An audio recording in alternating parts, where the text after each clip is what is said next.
જય શ્રી કૃષ્ણ મિત્રો। આજે આપણે સફરમાં લઈ જવા માટે કે છઠના દિવસે બનાવી સાતમના દિવસે ઠંડા ખાવા માટે આપણે આજે મેથી મકાઈના વડા બનાવીશું। એમાં આપણે સોડા કે ઈનોનો જરાય ઉપયોગ કર્યા વગર બનાવીશું। તમે એ રીતે બનાવશો તો તમારા વડા આવા સરસ ફૂલેલા ફૂલેલા બનશે। એની માટે મેં આ 2 ચમચી દહીં લીધું છે,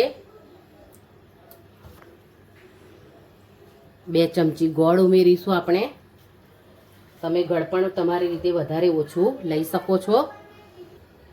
ગોળ અને દહીંને આપણે હાથેથી સરસ રીતે મિક્સ કરી લેવાનું છે। આ દેશી ગોળ છે એટલે ફટાફટ મિક્સ થઈ જશે। જો તમારો કોલ્હાપુરી ગોળ હોય તો તમે પહેલેથી દહીં અને ગોળ મિક્સ કરીને રાખી શકો છો તો જલ્દી ઓગળી જશે।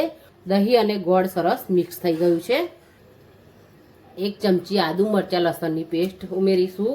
તમે લસણ ના ખાતા હોય તો તમે લસણ સ્કીપ કરી શકો છો। બરાબર મિક્સ કરી લઈશું। અડધી ચમચી હળદર ઉમેરીશું, 1 ચમચી ધાણા જીરું ઉમેરીશું, 1 ચમચી તલ ઉમેરીશું। બરાબર મિક્સ કરી લઈશું। આપણે 2 કપ મકાઈનો લોટ ઉમેરીશું। આપણે અડધી ટીસ્પૂન હાથેથી મસળીને અજમો ઉમેરીશું। અજમો ઉમેરવાથી વડા આપણને પચવામાં હળવા થઈ જશે। ટેસ્ટ મુજબ મીઠું ઉમેરીશું।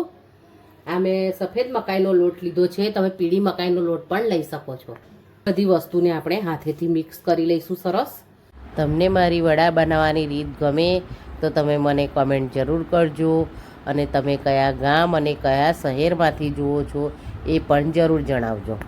આપણે મેથી ઉમેરી લઈશું, મિક્સ કરી લઈશું।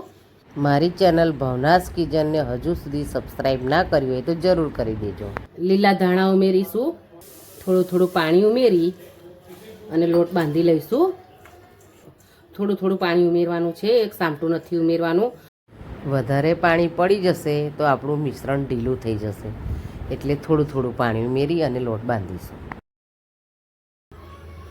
આ રીતનો લોટ આપણે તૈયાર કરવાનો છે। લોટને ઢાંકી અને 10 મિનિટનો રેસ્ટ આપીશું। વડાને થેપી લઈશું આપણે। આ રીતનો લોટ તૈયાર કરવાનો છે આપણે, આવો જો સોફ્ટ। હવે એક એક આપણે આ રીતે થેપી લઈશું એને, જો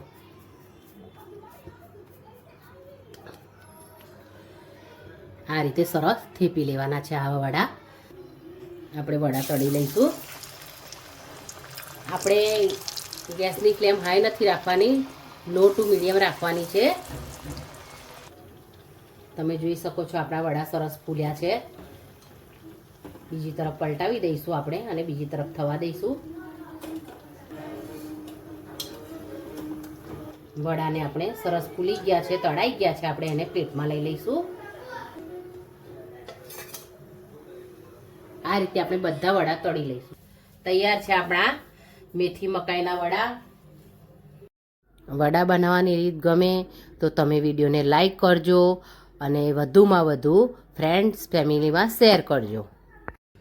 આપણે ફરી મળીશું મારી નવી રેસિપી સાથે। ત્યાં સુધી થેન્ક્સ ફોર વોચિંગ।